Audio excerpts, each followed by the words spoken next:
Lakini kuna jambo muhimu hapa. Watafiti wa Biblia walipogundua papyrus 115, maandiko ya zamani zaidi ya Ufunuo wa Yohana yaliyopatikana Othrinchus, Misri, waligundua kitu cha kushangaza.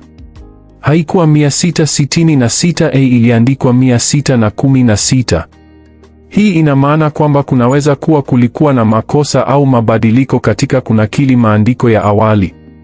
Wengine wanaamini namba hii ilitumiwa kuashiria Kaisari Nero, mfalme wa Rumi aliyewatesa sana Wakristo katika karne ya kwanza. Kwa hiyo namba 666 ambayo dunia imeichukulia kama alama ya shetani kwa karne nyingi, huenda siyo nambari ya awali bali 616.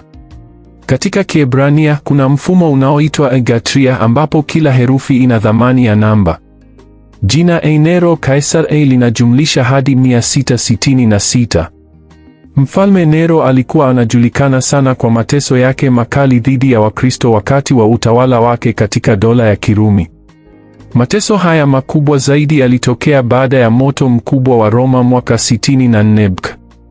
Moto huo uliharibu sehemu kubwa ya jiji la Roma, ukateketeza maeneo mengi na kusababisha maumivu na uharibifu mkubwa.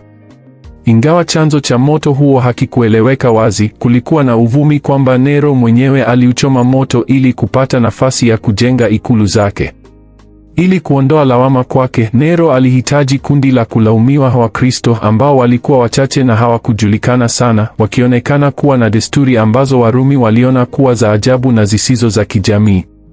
Mwanahistoria wa Kirumi Tacitus, katika kitabu cha 15 cha Annals, sura ya 44, anasema kwamba Nero aliwalaumu Wakristo kwa moto huo.